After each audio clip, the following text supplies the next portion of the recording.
पीले दांत वाली बहू। रंजना कभी ब्रश नहीं करती थी।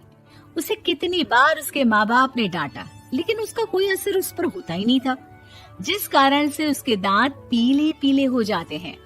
शादी के बाद अरे बहू, वैसे तो तुझ में कोई कमी नहीं है, पर तेरे दांत इतने पीले कैसे हैं बेटा? कैसे मतलब? कोई सर्जरी थोड़ी ना कराइए। वो तो क्या नाम, मैं ब्रश नहीं करती थी तो पीले हो गए। अब क्या करूं? आप कहें तो लाल करवा लूं या फिर काले? यार ये क्या है, क्यों माँ से लड़ रही हो? लड़ रही हूँ?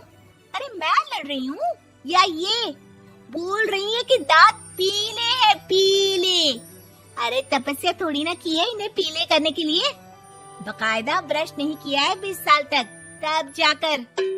छी, कैसी बात कर रही हो? ये उस वक्त तो पीले नहीं थे जब हम लोग तुम्हें देखने आए थे। अरे तब साफ करवा लिया होगा डेंटिस्ट के पास जाकर। अब देखो कैसे पीले पीले लग रहे हैं। रंजना सास की तरफ गुस्से से देखती है। फिर शुरू हो गई पीले पीले पीले। अरे पीले तो तब भी थे जब मेरे हाथ का रसगुल्ला उड़ा उड़ा कर खा रही थी और बोल रही थी, लड़की नहीं गुणों का खजाना दे रहे भाई साहब आप। खैर, अब वो लोग करते भी तो क्या करते, पीले दांत वाली बहू पल्ले पड़ी थी तो झेलना तो था ही। एक दिन कीर्तन में रंजना गाना गा रही थी। अरे कमला बहन, माँ का द्वार है, यहाँ तो सब शुद्ध होकर आते हैं, फिर अपनी बहू को ब्रश भी नहीं करवाती तुम। दूर से पीले पीले दांत भक्ति में बाधा उत्पन्न कर रहे हैं। अरे कोई 2 साल की बच्ची थोड़ी ना लेकर आई हूँ मैं बहू बनाकर। अच्छी खासी लड़की है, अरे कैसे करवाऊं ब्रश? ये तो उसे खुद करना चाहिए ना। अब माँ बाप तो इसके जैसे तैसे निपटा दिए, ये नहीं सोचा कि सास कैसे संभालेगी। सास बहू को लेकर घर आ जाती है, लेकिन सोच लेती है कि अब इसे लेकर कहीं नहीं जाएगी। अगले रोज बहू कहती है, अरे क्या हो गया, मंदिर नहीं जाना क्या? कीर्तन का वक्त हो रहा है। मेरी मधुर वाणी से कान्हा जी जागते हैं और सोते हैं। आप तो जानती है ना उनकी भक्ति में कितना मन लगता है मेरा। वो क्या है ना, तबीयत ठीक नहीं लग रही है मेरी, आराम करूंगी मैं। तबीयत ठीक नहीं लग रही? अभी तो मिथुन के गाने पर नाच रही थी आप, और अब बोल रही है कि तबीयत ठीक नहीं लग रही। अरे भक्ति में मन लगा लो सासू माँ, ऊपर जाना है, क्या मुंह दिखाओगी आप? हाँ?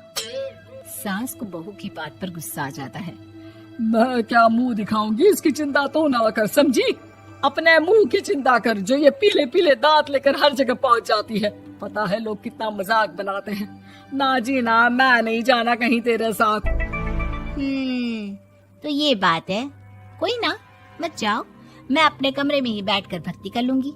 ऊपर वाला दांत थोड़ी ना देखता है, मन देखता है, भावना देखता है।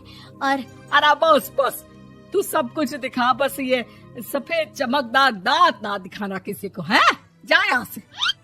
बहू को सास की बात का कोई फर्क नहीं पड़ता, वो तो जैसी थी वैसी ही रह जाती है।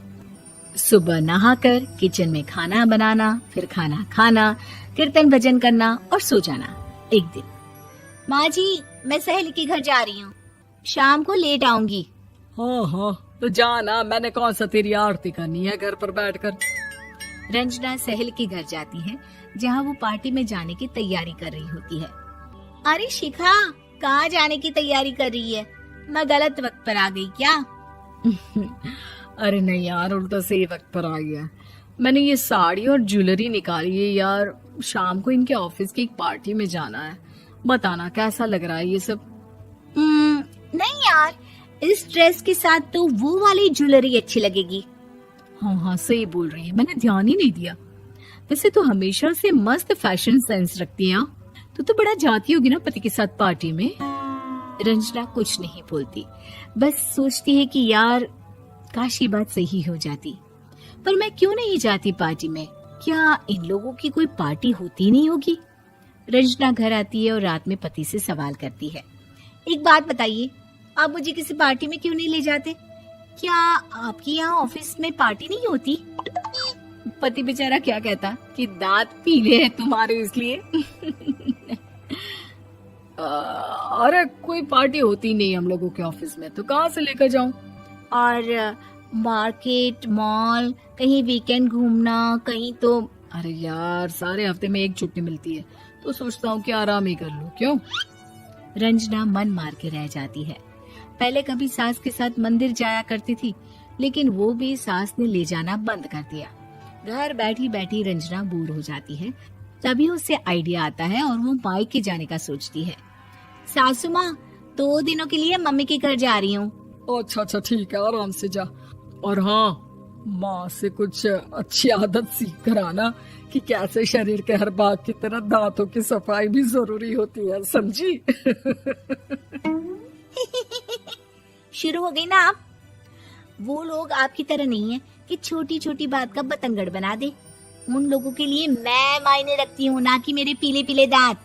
रंजना माँ को बिना बताए उन लोगों को सरप्राइज देती है, लेकिन जैसे ही वो दरवाजे पर पहुंचती है, अंदर देखती है कि घर वाले कहीं जा रहे होते हैं। अब माँ, काश रंजना दीदी के दांतों वाली प्रॉब्लम नहीं होती, तो वो भी हम लोगों के साथ चलती ना बुआ जी की बेटी की शादी में। हाँ बेटा, लेकिन अब उसे कौन समझाए कि उसको उसके पीले दांत नहीं दिखते, लेकिन उसके आसपास के लोगों को कितना एम्बैरेसिंग फील कराते हैं। मुझे तो कितनी बार उसके स्कूल की टीचर ने शिकायत की कि उसके साथ कोई लड़की बैठना भी नहीं चाहती, और ना ही कॉलेज में कोई उससे बात करना चाहता था। लेकिन पता नहीं क्यों उसे ये बात समझ में ही नहीं आती। कोई कमी नहीं है उस लड़की में, बस यही कि दांत पीले हैं। वो तो भला हो जीजा जी और उनकी माँ का, जो दीदी को जैसी है वैसे ही रखा हुआ है। रंजना को अपने घर वालों की बात सुनकर बहुत दुख होता है। वो सोचती है कि वो क्या करे, लेकिन फिर वो सीधा डेंटिस्ट के पास जाती है, अपने दांत चमकाती है और कसम खाती है कि वो रोज ब्रश करेगी। अरे क्या हो गया? तुम तो 2 दिनों के लिए गई थी ना, पर कोई ना, अच्छा है, चलो आ गई तो। रंजना सास के सामने आकर खड़ी हो जाती है और पूरी स्माइल करती है, उसके चमकदार दांतों को दिखाती हुई। हैं? चले मंदिर।